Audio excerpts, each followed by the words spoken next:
3 जनवरी 1903 में रांची के खूंटी में हुआ था एक ऐसे शख्स का जन्म जो भारत के सारे मूलवासियों के लिए एक प्रेरक थे, एक मिसाल थे।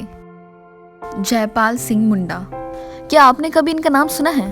अगर हाँ तो बहुत ही खुशी की बात है, अगर नहीं तो इसमें कोई चौंकने वाली बात नहीं है, क्योंकि झारखंड के इतिहास की किताबों में तो धूल सी लग गई है। इसलिए मैं हमेशा कोशिश करती हूँ कि आपके सामने हर एक शख्स को सामने लाऊं जिसके बिना ये झारखंड नहीं होता, क्योंकि ज़रूरी है अपने अतीत को मोड़ कर देखना और उन लोगों को आभार व्यक्त करना जिनकी वजह से आपके पास अभी आपके सारे हक हैं। जयपाल सिंह मुंडा भी ऐसे महान व्यक्तियों में से एक है जिसे हमें हमेशा याद रखना चाहिए। जयपाल सिंह मुंडा ने अपनी शुरुआती शिक्षा रांची के सेंट पॉल्स स्कूल से प्राप्त की। क्योंकि वे बेहद ही प्रतिभाशाली थे, वहाँ के प्रधानाचार्य ने उन्हें आगे की शिक्षा के लिए ऑक्सफोर्ड विश्वविद्यालय भेजा। मिशनरीज के मदद से ऑक्सफोर्ड के सेंट जॉन्स कॉलेज में उन्हें पढ़ने का मौका भी मिला। इसके बाद उनका चयन ICS में हुआ, यानी कि इंडियन सिविल सर्विस।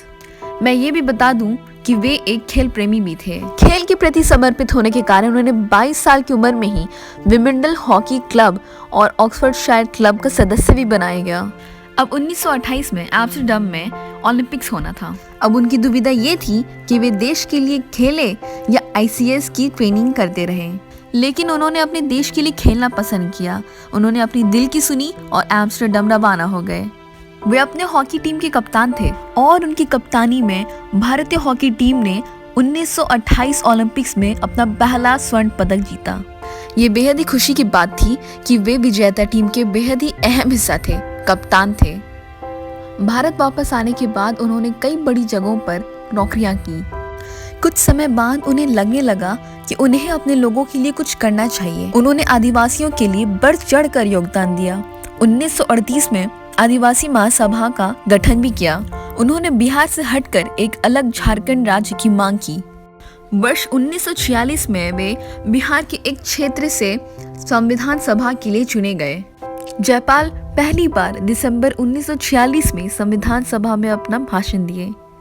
उन्होंने आदिवासियों की शिकायतों को स्वर देने में कोई कसर नहीं छोड़ी। उन्होंने संविधान सभा में डट कर खड़े होकर आदिवासियों के हक की मांग की और एक अलग झारखंड की मांग की। उनका कहना यह था कि उनके लोगों के साथ दुर्व्यवहार हो रहा है, उनका निरादर हो रहा है। पिछले कई सालों से उनकी उपेक्षा की जा रही है। भारत के मूलवासियों के हृदय पर राज करने वाले उनके आइकन को भारत इतिहास में उतना महत्व नहीं दिया गया है जिसके वे हकदार हैं। वे बस एक हॉकी प्लेयर नहीं थे, एक लेखक थे, दूरदर्शी थे, असामान्य देशभक्त भी थे। हमें ऐसे व्यक्ति को नहीं भूलना चाहिए जिन्होंने एम्स्टर्डम ओलंपिक्स में हमारे देश का नाम ऊंचा किया था और जिन्होंने संविधान सभा में आदिवासियों के हक के लिए अपनी एड़ी चोटी का जोर लगाया। अंत में जयपाल सिंह मुंडा जी के चित्र के साथ लिखी कुछ पंक्तियों को मैं पढ़ना चाहूंगी। संविधान तुम्हारा है, सीमाएं तुम्हारी हैं, संप्रभुता तुम्हारी है, झंडा तुम्हारा है, हमारा क्या है? क्या है तुम्हारे प्रस्तावित संविधान में जो आदिवासियों और मुख्य धारा दोनों के लिए एक समान है?